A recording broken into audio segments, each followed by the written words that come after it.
Okay, welcome to the June IAH technical talk. Thanks for coming. What a good audience here. I might grab that because I've got a few slides to go through. Oh, yeah. Let's have a look.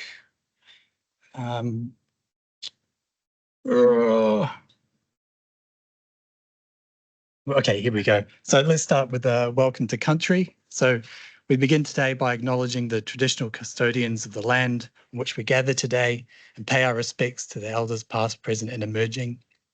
We extend that respect to Aboriginal and Torres Strait Islander peoples here today and those on all lands where we have people calling from in today. So you might know me, I'm Neil Mainwell.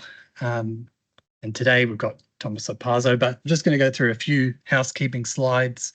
So we're being recorded. Anyone online is free to ask questions. I think there's a 30-second delay on the record. Let's keep going. I think most of you have seen these slides about 50 times before, but I'll just quickly go over them. If you haven't already, visit the IEH Indigenous Groundwater Declaration. Visit the website on the link there. Have a read. If you agree, you can feel free to sign it. Just like to thank the sponsors this year. I think now's a good time to ask your managers if you can get corporate sponsorship. I think with corporate sponsorship, you get three members for free. So yeah, just see if we can get a bit more support. And then if you haven't got your own sponsorship, sort that out. Because it helps fund these talks and drinks and bar tabs throughout the year. So that would be fantastic. So yeah, you can visit the IEH website for information on sponsorship. So let's keep going. So yeah, just a slide on what these are about. They're a good way of just for us groundwater specialists getting together, sharing information, socializing, and we run it monthly. I think it's more than other chapters. I think New South Wales, maybe Western Australia, it's more like a quarterly thing. But yeah, if we keep getting support and we get people coming, we'll keep this going monthly. So yeah, they're social events with usually highly technical talks. And then I think there's about 3 or 4 social events per year. So yeah, they're always good for people like me to get out of the house and out of my hermit den. Okay, so just some of the upcoming events.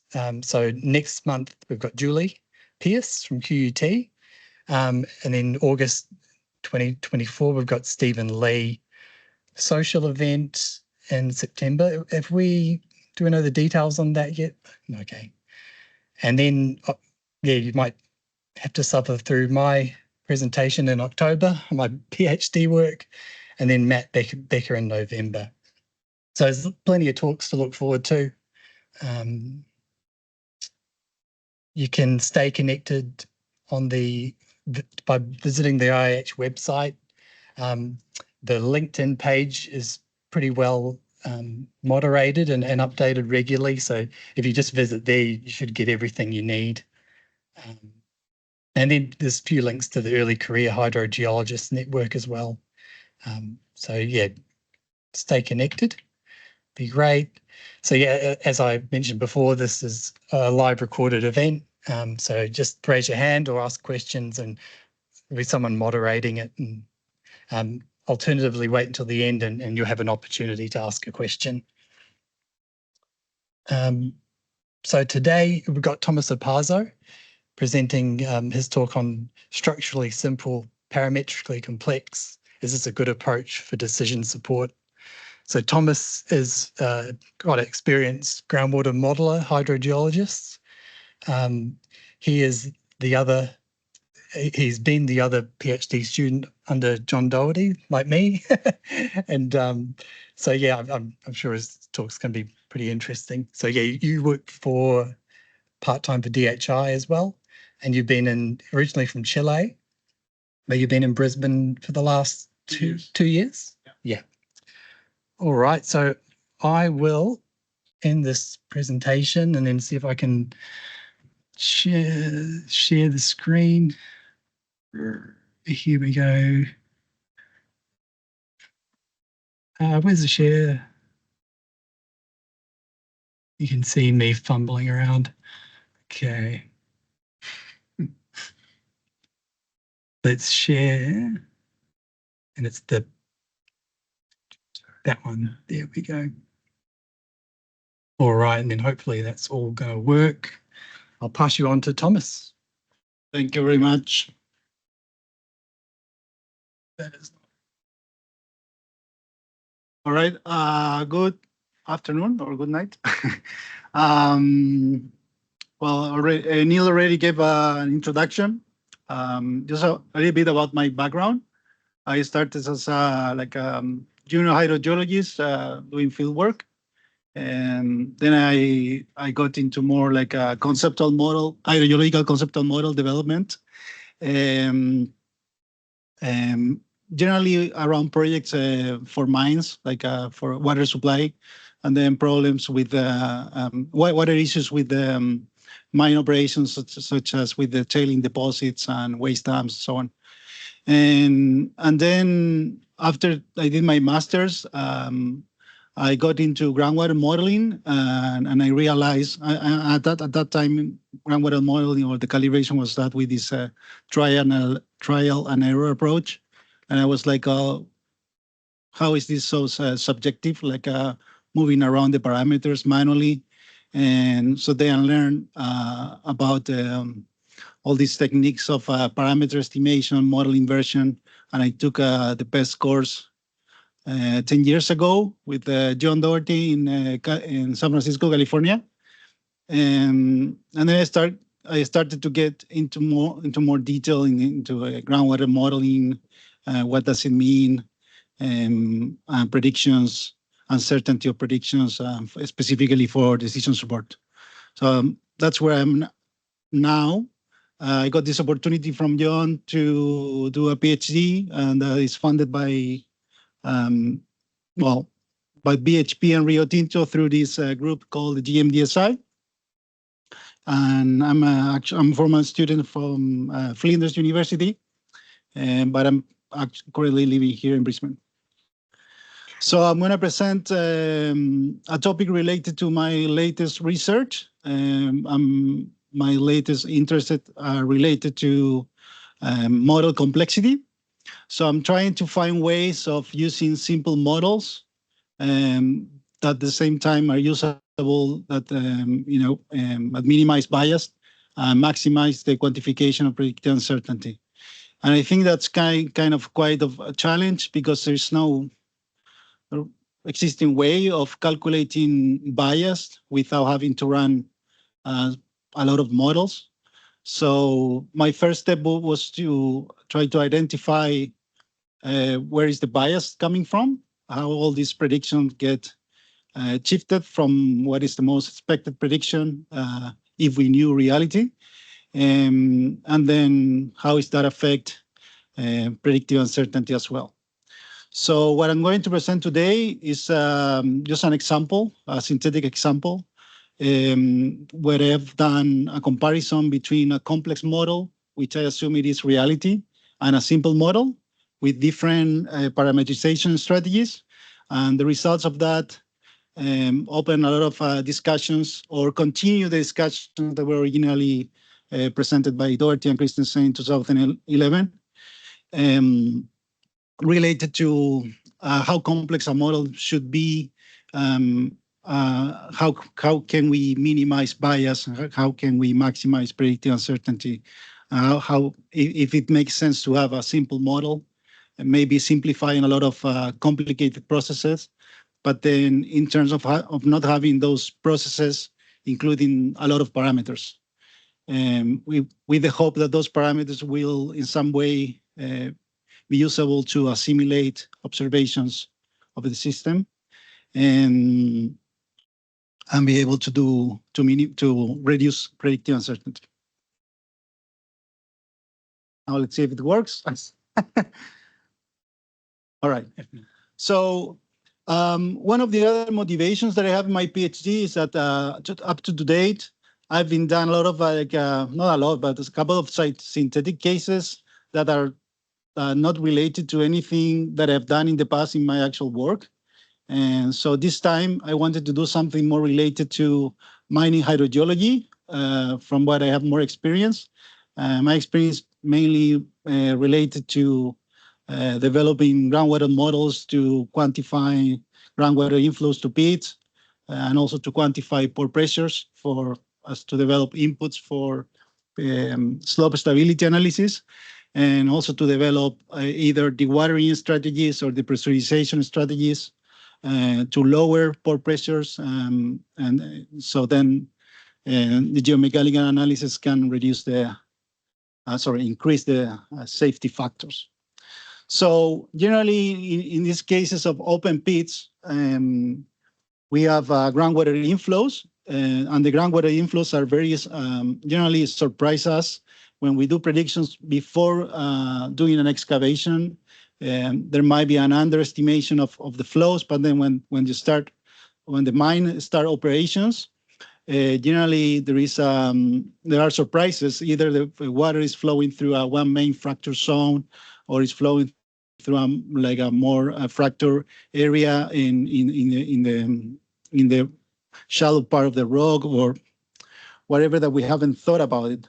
So this is very challenging to be able to do a prediction of groundwater inflows in this type of environments.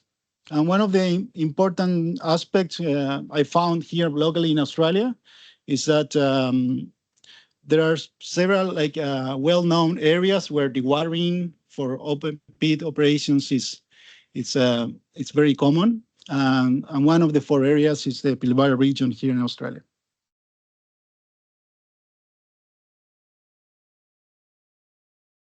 So in order to predict groundwater inflows to the pit, we generally, at a more advanced stage of a project, we use numerical models. So they're based on in conceptual hydrogeological models, and we use the models we calibrate the models with data. And generally, we kind of acknowledge that there is complexity in the system in terms of the heterogeneity in the rock mass, also the different structures, faults or fractures that are identified in the area. And we know that these features of the system exist, but we don't know sometimes how to represent them in the model. So sometimes, for example, a fracture might be too thin that is not able to be represented in a coarse model. So we just assume that fracture or fault is not there, and we're hoping to find it in some way through either model inversion or something like that. But there is also some unknown complexity, obviously, that is much more important, which brings all these surprises after the mine operates. So model complexity can be thought with the base equation. So essentially, base equation, what we are trying to do with our models is to estimate a posterior uncertainty of model parameters by using 2 components of probability. One it's called the prior, which is the component to the left in the base equation there, and the other one is the likelihood. So for a complex model, when we have a super complicated model, we're happy from the prior perspective, because we can incorporate all of our knowledge or prior knowledge, or what it's called expert knowledge, in a model. We can relate those parameters to physical quantities. Also, but on the other hand, the likelihood which is actually represented to the probability of observing the data given parameters, that component is represented by the model itself. So in order to explore the likelihood, we need to run the models under different parameter values. And if the model is super complicated, super complex, it will have long run times and it will be perhaps unstable. So it might be complicated to explore. So then the posterior, doing all the base equation formally, obtaining the posterior of the parameters uncertainty might not be a full exploration of that uncertainty, and therefore might not be a full exploration of predicting uncertainty. So on the other hand, for a simple model, we have some drawbacks in terms of the prior, because the prior of parameters of a simple model, if the parameters are a combination of actual physical parameters, and what does the prior mean for those parameters in the model? It's kind of hard to say. So generally, these parameters have a reduced physical meaning. But on the other hand, the positive side of simple models is that they have the ability to explore the likelihood more fully. They run fast, they will be more stable. So we will be able to calibrate them in different ways, either using PES or IES, or even also if they are super fast, we can do Markov chain Monte Carlo, for example. So then the posterior of the parameters can be better explored, but the limitation is on the prior specifically. So we have this kind of tension between model complexity and simplicity. When we have the complex model may have a more realistic posterior, but it's in theory realistic because it's hard to explore. And the simple model may have a less realistic posterior, but it's easier to explore. And generally, if a prediction of interest, it's a prediction of interest, it's not sensitive to complexity that we have identified. A simple model may be preferred, but that's a very hard decision to make in terms of how we relate the different aspects of complexity with the prediction of interest. So we have different model simplification strategies. Well, generally, we would use it's a coarse grid or a sum-based parameterization, processes simplification, just to name a few. So, but the real problem that we have when we do groundwater modeling is that we are not always aware of all of the complexity of a groundwater system. So we don't know. Given that we don't know those complexities, and this is kind of a philosophical issue, given that we don't know those complexity, we don't know how much are we incurring in bias when we are building our model, because the parameters may adopt some compensatory roles, and we may have reproduced bias because of that, and maybe also underestimation of predicting uncertainty. So how can we quantify bias? There are different ways, but this is one of the ways that was presented by Doherty and Christensen in 2011. And this is a way of quantifying bias by a simple model in comparison to a complex model. So in the axis at the bottom, we have simple model predictions, and the axis here we have complex model predictions. So we can run a complex model given a certain prior and get several model outputs that we can then calibrate all those model outputs with as they were observations by using the simple model. So when we do that, we end up having these S versus S plots where we can look at them and see if the simple model is actually showing a prediction bias in respect to the prediction of the complex model. Because we know the prediction of the complex model, we have run it for several realizations. So in these S versus S plots, if the best fit, the line of best fit, it's the slope is 1, then we can say that the model is not biased. And the dispersion around that line of best fit generally will be in a perfect ball, just a measurement noise of the data.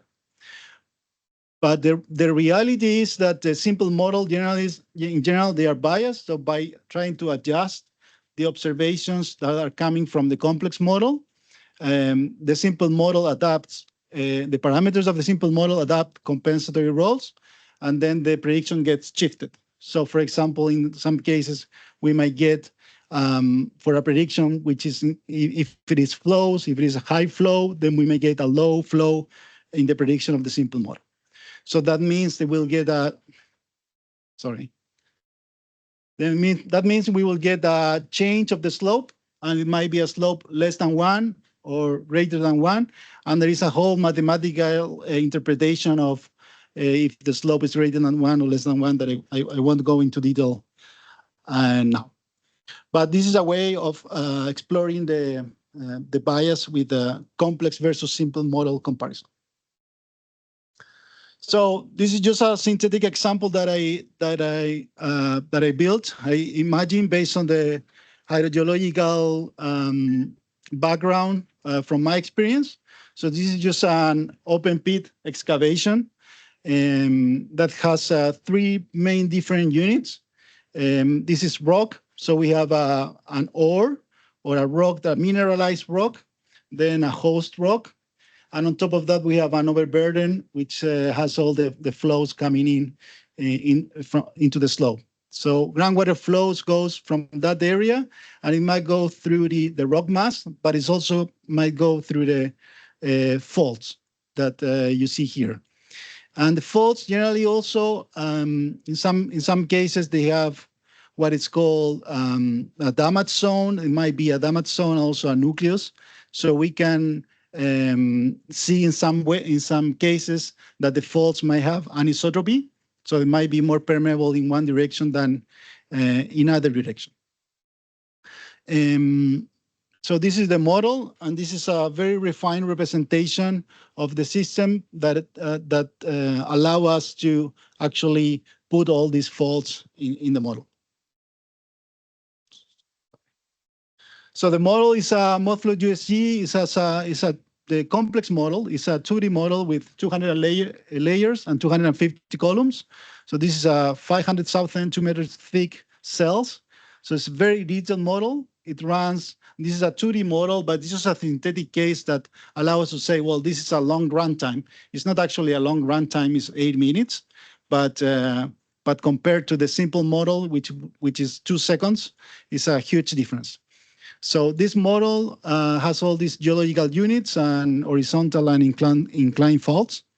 And it also has some time-varying changes in hydraulic properties due to the blast zone or damage zone effect that usually happen in open pits, but also the damage or the disturbance zone effect due to lithostatic unloading, which is also a process of when you have decompression of the rock based off the unloading of the rock on top. I also implemented time-varying recharge. So we have recharge events that occur on top of the overburden principally. And then all those recharge events produce an increase of head in the overburden that is transmitted either through the rock mass or through the faults. And at the end, it produces a change in the groundwater inflow that it's seeping at the pit wall. I have an implementation of a monthly advance of the open pit. So this is just fake, just a construction of a pit excavation. So you have different mine phases. So I define different mine phases that go down over time and during 7 years of simulation. So now, in terms of the lithostatic unloading effect, the disturbance zone, I implemented that using the TVEM package, it's called, in Modflow USG, where you can change the hydraulic parameters. So there is this disturbance factor identified in Hook and Brown, originally 2002, now 2018, that says that around 30% of the total excavation depth is generally affected, the affected zone of rock, which actually has some dilation effects. So it might produce an increase in porosity, but also in hydraulic conductivity. So I define a K factor that goes from a maximum K factor and a minimum through that 30% of length. And that length change over time as well. So this is a lot of complexity. And this is something that is not generally represented in OpenPIT's model. So that's the idea, to like include the most complexity that you could include, not thinking about the importance of that complexity necessarily. So we also have like a refined implementation of the fault system. So we have here a fault with this what is called like the damage zone, and then the nucleus, and then the damage zone has anisotropy, so it's hard for the water to move across into the rock mass. So you can see here in terms of the heads, how the pressure it's increased inside these fault zones, as opposed to what it's seen in the rock mass. So this is the progression of the open pit excavation for the 7 years. So you can see in the black lines here all the different phases of the open pit and how the heads change over time. So as a result of that process, what I'm looking at now, I'm actually looking at both flows and heads, but what I'm going to show you today is just the flow analysis of this problem. So we get the groundwater inflows to the pit over time, and you can see how that changes and has some evolution due to the mine advance and the interaction of that mine advance of mine excavation with the different hydrogeological units, but also related to some retard events that might produce some change or high flows. So that's also something that I'm just used to get asked by some clients. Sometimes they want to feed the low flow data, but also the high flows, and sometimes that it's something complicated. So that's why I included that as well. So now, assuming that complex model is reality, I built this, what is called the simple model. So the simple model, it has a coarse grid. It has 13 layers, 16 columns. So it's a 30 by 30 meters thick cell. And that's a typical thick cell that you would do in an open pit if it has benches of double length. So it's kind of a typical number. It's not that it's that coarse, but it looks super coarse here anyways. And it has these the same three different geological units, but given how coarse it is, 30 by 30, the thickness of the faults is much lower than the grid cell. So I'm not able to incorporate them without exaggerating their extension. So I'm not incorporating those faults. Also, I'm just assuming, as it is generally assumed, that the changes in hydraulic conductivity and also in specific storage and porosity is not changing over time, because we are not assuming any change, any effect of lithostatic unlowering or blast zone. But we do include time variant recharge as in the previous complex model, and the rest is the same. So in terms of the workflow, so the thing is that our objective is to compare a prediction of groundwater inflows after calibrating the simple model against complex model outputs. So we're going to run the complex model under different parameter realizations, and we're going to obtain results from the complex model and assume that those results are actually true observations. We're going to add measurement noise to those realizations, and we're going to configure different simple model parameterization with the simple model that I showed in the previous slide. And we're going to calibrate this simple model to each of the complex model outputs.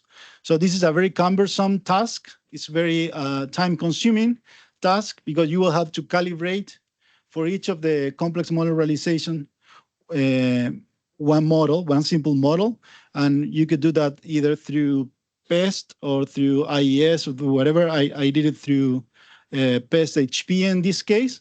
I also did it through IES, but I'm not showing that here. but it's a very time-consuming task. It's not something that you could do in reality. So it's a kind of an academic exercise. Hopefully, we can find a way of quantifying that the bias that it's more efficient than this, but it is what it is. Then we compare the flow predictions of the calibrated simple model to the complex model outputs for the predicted period, which is from year 4 until year 7. So we're only using the first years to calibrate the simple model. So for the complex model realizations, we have to assume some prior on the parameters. So these are just histograms showing the priors. I'm not going to go into detail here, but I define prior on hydraulic conductivity for the different units. I assume a grid-based parameterization. So I have a variogram assumed with a seal and a range, an effective range of 250 meters. So there is a lot of heterogeneity in the rock mass, and I also assume heterogeneity in the vertical and horizontal faults. I also assume uncertainty in a specific storage and on specific yield, and also, yes, specific yields. And I also assume uncertainty in the disturbance factor, which is the maximum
Sorry, everyone, we had a glitch with Microsoft Teams, but I think we'll be able to continue now.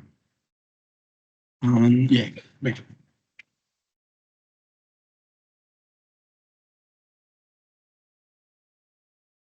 All right. So based on all those prior probabilities, I did 120 realization of all these parameters. You put the master, doesn't work. Not working. Yeah.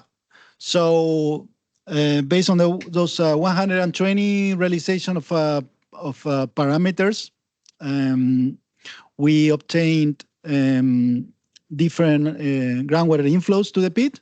So you can see here in the blue line is all the variability, and there are some high flows due to the recharge events, and the red line is just the average results of all the realizations.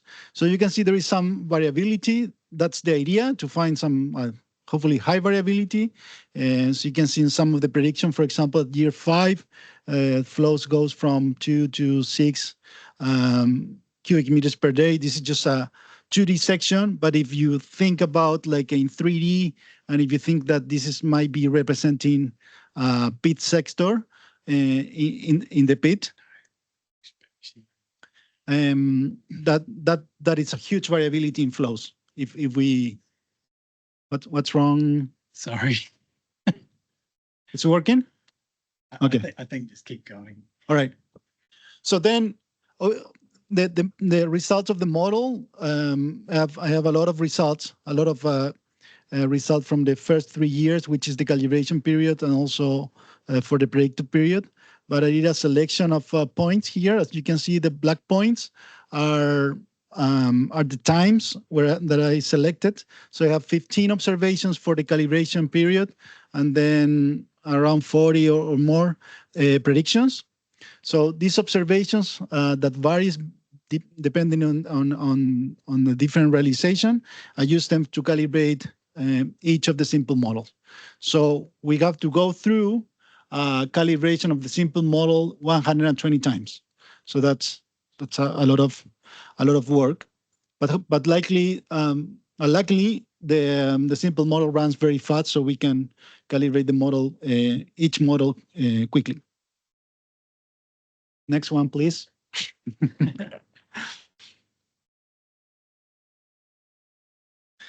So the interesting thing here is that for the simple model, used different parametrization strategies. So we have 4 parametrization strategies. The first parametrization strategy is a highly parameterized model, which means a grid-based parametrization for hydraulic properties, also time-varying recharge, and the prior is the same prior that I assume conceptually for the complex model. From what I generated these parameter realizations that I put into the model and obtained the model outputs. Then we have another extreme case, which is a zonal model. This is a zone-based model where the hydraulic properties don't vary over space. They only vary between the different geological units. So we have overburden, the bedrock, the host rock, and the mineralized rock. And only one recharge factor applied to all times. So the same recharge factor, which is uncertain. I know that the recharge factors, actually, there's one recharge factor per each of the recharge events. But in this case, I'm just assuming just one recharge factor for all of the time.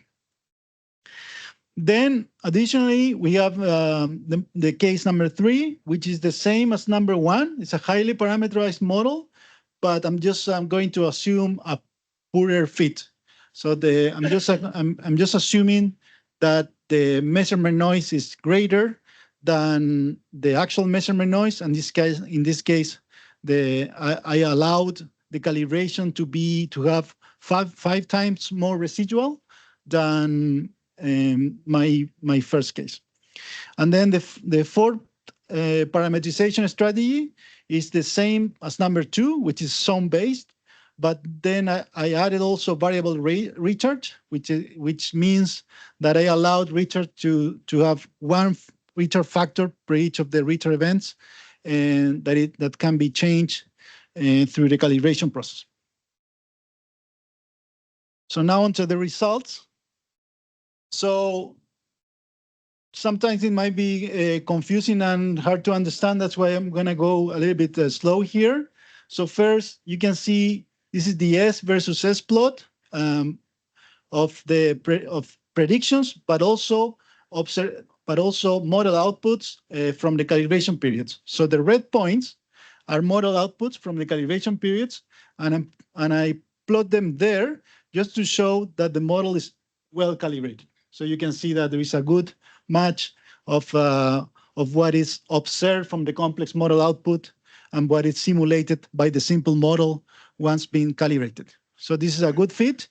And this is the whole range of flows. This is the groundwater inflows to the pit from 0 to 8 or 7. So there is a wide range. And then in the black points, it's not the observations, but they are the predictions. Those are all the predictions that occur at different periods of time. So for example, this O19 means the prediction number 19. And 1 point is one prediction made by the simple model compared to what is the complex model predicting for the same model where we use the observations. So in this case, this prediction, it's just let's say 1 month or 2 months after the calibration period. So it's a good match between the simple model and the complex model. So that's generally the case. Like, for example, if we calibrate a model with a lot of data, and then we want to do a short-term forecast, this works just like machine learning. Like it's just a model with parameters. It doesn't matter if the parameters mean something. But then if you move over time, you start getting a shift between what is observed or what is predicted by the complex model. For example, for prediction number 39, the complex model predicts high flows. Like, for example, here you can see 6 cubic meters per day, but the simple model predicts only 4. So that's a shift, and that's bias. So you can identify that that's bias in the model, and the bias is towards generally the simple model. In this case, this is a highly parameterized model. It's underestimating flows for most of the prediction, especially, and that is increasing over time. And there are some extreme cases that's mainly related to Richard events. Yeah. So now for the second case, which is the more simplified parametrization, which is a sum-based model, we can see, if we look at the red points, this is the fit of the model. We can see that the fit is not as good as it is for the highly parameterized model. And that's not good for us. Like we say, well, this is not completely well calibrated. But the other thing that we can see is that the bias, it looks a little bit less biased than the highly parameterized model. So the highly parameterized model had the opportunity with all these parameters to calibrate the data almost to a perfect fit, but at the same time, it produced a lot of bias. So by changing those parameters, the parameters adopt compensatory roles, and that produced more bias as opposed to this simple, more simple parameterization, sum-based, just 13 parameters, where we were not able to get a good fit, but we didn't allow the model to be that biased as the highly parameterized case. So if we compare, now it's working, I think. So this is just a comparison. If we do what's called a fit, correlation fit between the prediction made by the simple model and by the complex model, we can look at the result of the slope and the intercept. The slope is the bias. If it is one near 1, the bias is it's very low. So it's the simple model has a low bias compared to what the complex model is predicting. So we can see here how the bias increase, and in some cases there is a small reduction, but generally it's increased. But in the case of the zonal, and that's the case for the highly parameterized model. But in the case of the zonal model, we have less bias. You can see that with these numbers are more similar to 1, but at the same time, we have a much more dispersion. You can see that from the R-square statistic. So now some preliminary conclusions on these results. We can say, yeah, the highly parameterized model has a better fit to the complex model outputs compared to the zonal model. And the zonal model has a poorer fit to the complex model outputs. But on the other hand, the zonal model shows less bias than the highly parameterized model. So then that brings to two other additional questions. I mean, it brings a lot of more questions, but just address these two ones. How does the highly parameterized model bias change if we assume a poorer fit? And that's the exercise number 3. And the other question is, how does the zonal model fit and bias change with increased recharge parameterization? Assuming that maybe it's not the hydraulic parameters, heterogeneity, which is important, but we should allow recharge to be more uncertain. So in the case number 3, which is assuming a poorer fit for the highly parameterized case, that means that we assume that the fit is worse. In this case, we allowed a residual of 0.25 as opposed to 0.05. And we can see in the red points, that's actually the poorer fit that we got. It's actually worse than case number 1. But then if you look at the predictions, which are the points in black, they don't change that much in respect to the case number 1. That means in reality, they got worse in some cases. So we compared that with a table which is more visible. In this case, the highly parameterized model with a very good fit compared to the highly parameterized model with a poor fit, the bias is not reduced with the poorer fit in this case, which is interesting. For the case of the zonal model plus variable recharge, what we did here, this is the sum-based model with just 13 parameters originally, but we added more parameters for the recharge events. So those are uncertain factors on the recharge values. And we can see that if we compare these plots with the plots that I showed with the sum-based model without variable recharge, we can see that the calibration is better. There is a less scattered around the one-to-one line.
So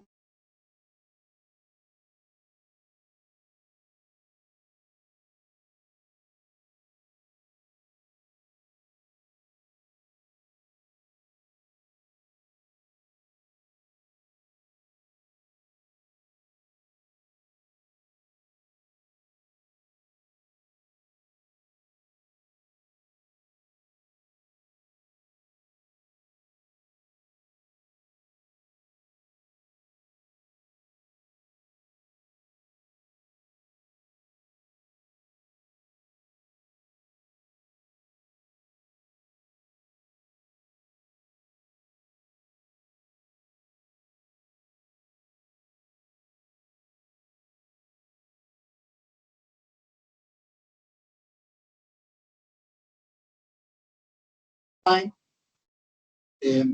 that allow us to calibrate the data well and at the same time minimize faults. So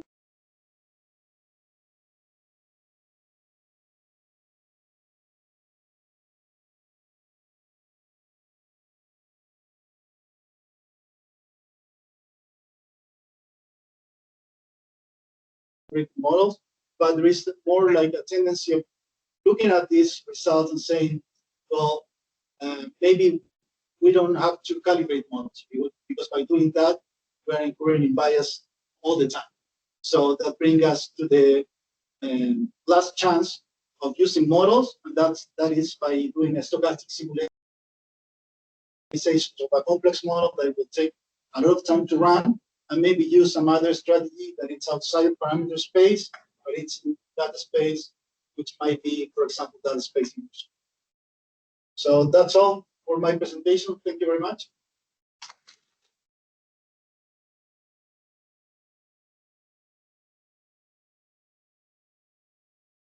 Go online first. Any questions?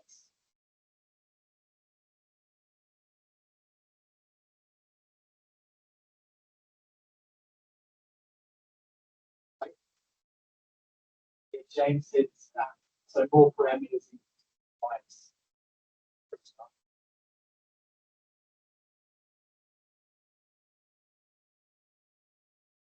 It's not the quantity of parameters, it's what parameters are we including in the model for the calibration, and if those parameters are related or important for the prediction or not.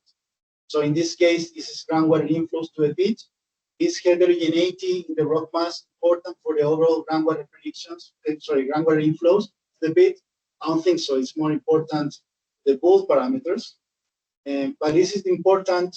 The water availability of the system, yes, it is important. So that means that we should include uncertainty on the recharge estimation to the future, to be able to first feed the data well, and then do prediction with minimized bias.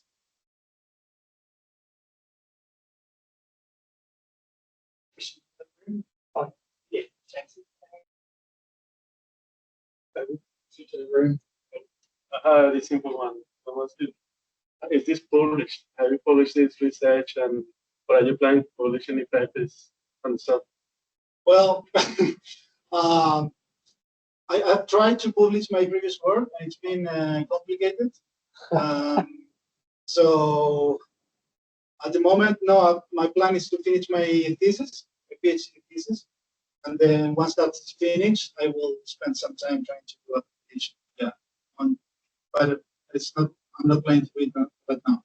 It will be super useful for many of us because there's an ongoing discussion in the professional setting of what, well, the research is like super relevant for all of us modelists, because the conversation of simple versus complex models, is this effort worth it? And sometimes we want to build simple models, but we have the pressure of now you need to make it to include this complexity because it gives the impression of better quality. So having research like you published gives us tools to justify, to support when complexity is needed, when it's not. So it's super useful. Yeah, I agree.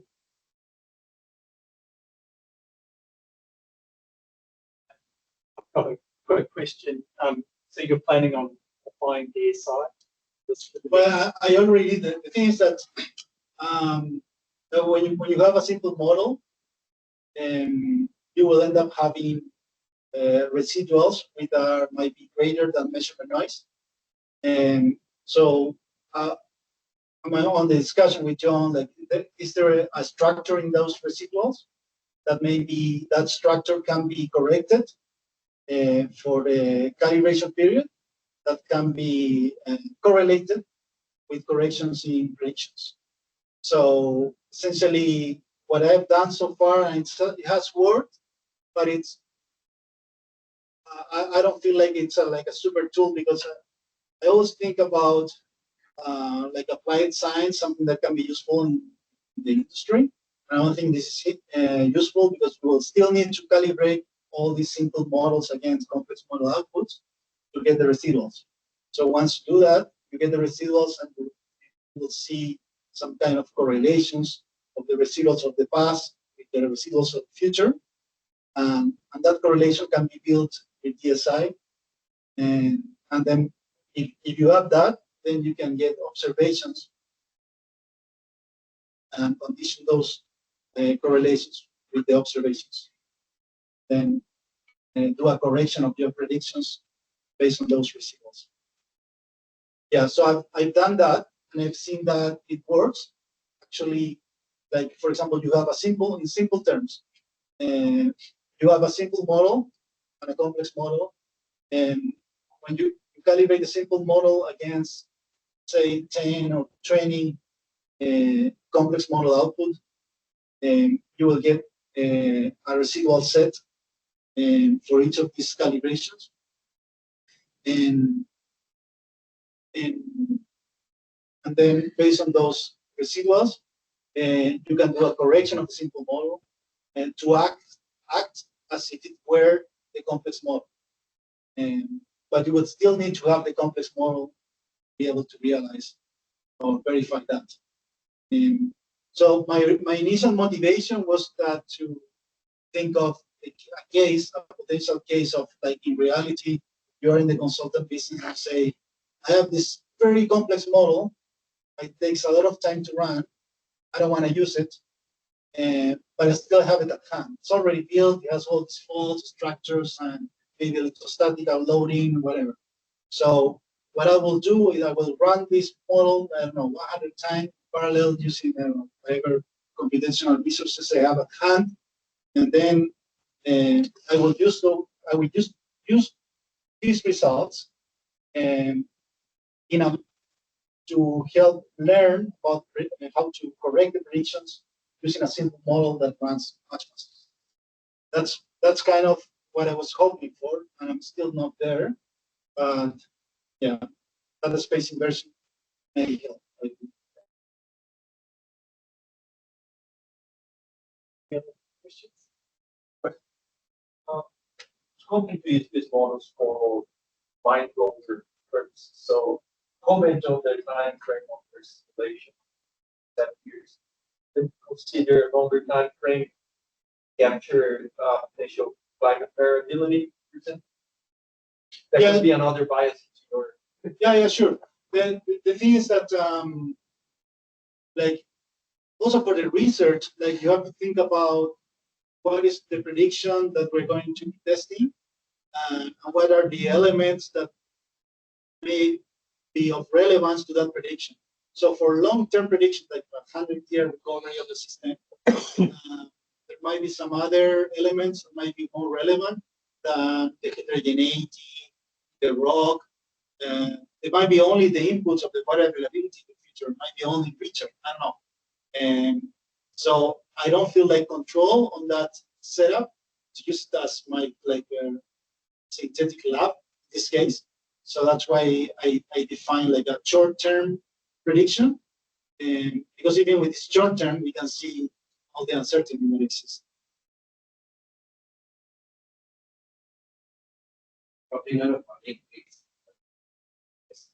Like to know what your personal biases regarding simple models versus complex. Do you have a favorite? Do you have a go-to? Or it's basically based on doubt that you need that specific problem? Yeah, I don't have a preference, to be honest. In my day-to-day work, generally I'm faced with complex models and simple models.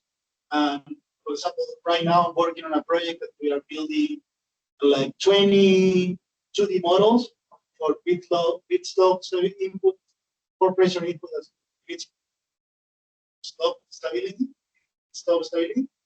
and these are, they don't look like a complex model. They're 2D, similar to what I just showed there, but we have to project all the isometric data from vibrating wire isometers into sections And by doing that, by looking at the result, we realize that we have to add more complexity.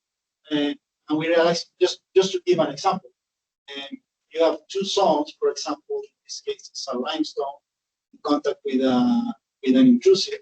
And then all of a sudden realize there is this like cooked zone, which has marble, which is an impermeable zone between the two units. And that's not something identified in the geological model or anything like that.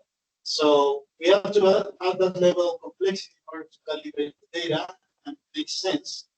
Because you see a response in the other part, also response in the other part, but it's get lost between the two units. And that's something that I don't think you will be able to find that by using like 2D pilot points everywhere and running fast and finding that barrier. I don't think that's going to work. So there has to be some kind of conceptual input in terms of adding complexity to the model. So it's kind of case by case basis. For some way that complex model complex more files that simple model over time a content what's In this case, yeah. So well, in reality, both of my cases are a simple model in terms of like its coarse grid, and it's only complex in terms of parameterization, but not in terms of a grid or processes. So they're both simple. And the parameter estimation technique just math, you know. So just math, and in the case of PEST, it's just looking for sensitivities and minimize the difference between observed, simulated, and minimize of parameter difference with respect to preferred values, initial values. So that's the whole process that's going on. So if you incorporate in that inversion process parameters that are sensitive, which are hydraulic parameters, are actually generally hydraulic conductivity is super sensitive to the flows, you will start getting changes in those parameters based on your prior. So depending on how you define, for example, I may be able to define another exercise to define a prior that has a larger range of correlation, and I might get less bias than what I showed here. So what I'm saying is that if you have sensitive parameters just because of mathematical reasons, and you add those parameters, they will change in order to fit the data. If those parameters that change affect the prediction, you will get more bias into the future. That's your reason. Does that make sense? That's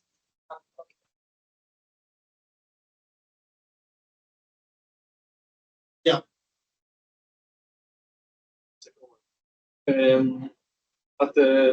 You've done well with this with the research you've done so far, and whatever you have left to continue after you finish. And you go into a professional setting, consulting or mining setting, or industry setting.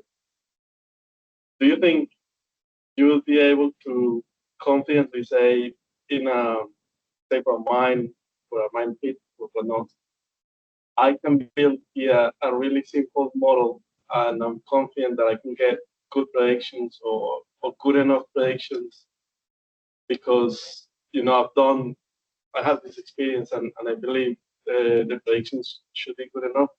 Or do you think that you still need some testing of like building the simple case and the complex case and do a little bit of testing, maybe 2 or 3 runs or 20 or 50 runs before you can say, yeah, I'm happy now that these models that I can go with simple.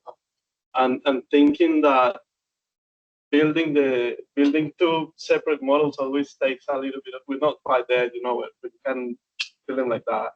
It takes a little bit of time. So building 2 sometimes can defeat the purpose of, it can take time.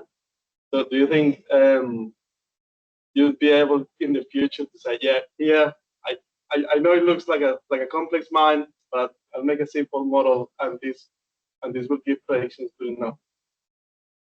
Yeah, I would say like the quick answer is that like after I already had like a hunch this, but now after all this research, I would say like groundwater modeling is risky.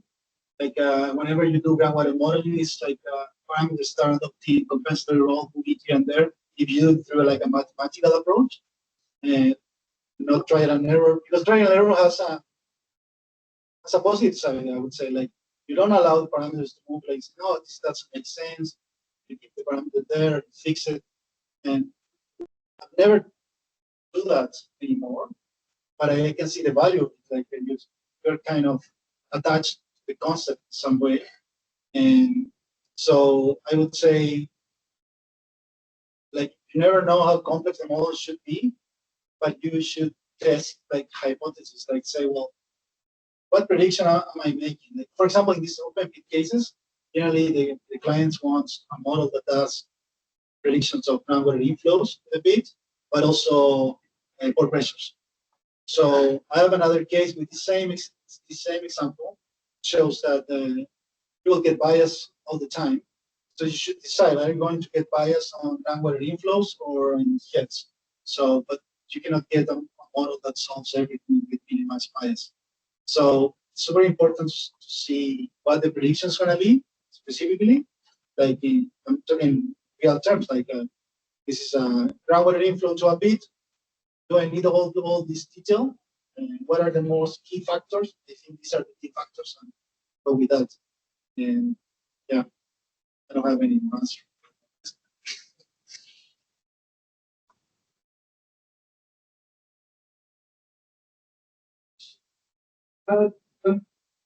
You looked at different types of simplifications that could and whether they'll have differences on the biases that come out. This shown that this one is about looking at removing the faults there, but there's so many other types of simplification that could be made. You thought about investigating any other? Well, no, I haven't, because the main motivation behind this simplification process, it's not that I'm simplifying a complex model, it's just that I'm assuming this complex model is reality, like the unknown reality. And so I'm just saying, I'm just going to get rid of these two elements. It's not that I'm evaluating the relevance of those specific elements, but I'm just trying to look for evidence that there will always be a structural defects in the model that will produce bias. So that's why I will spend more time trying to solve that bias, but not spend time like looking for which are the best simplification strategies, because that's not what I mean. Does that make sense?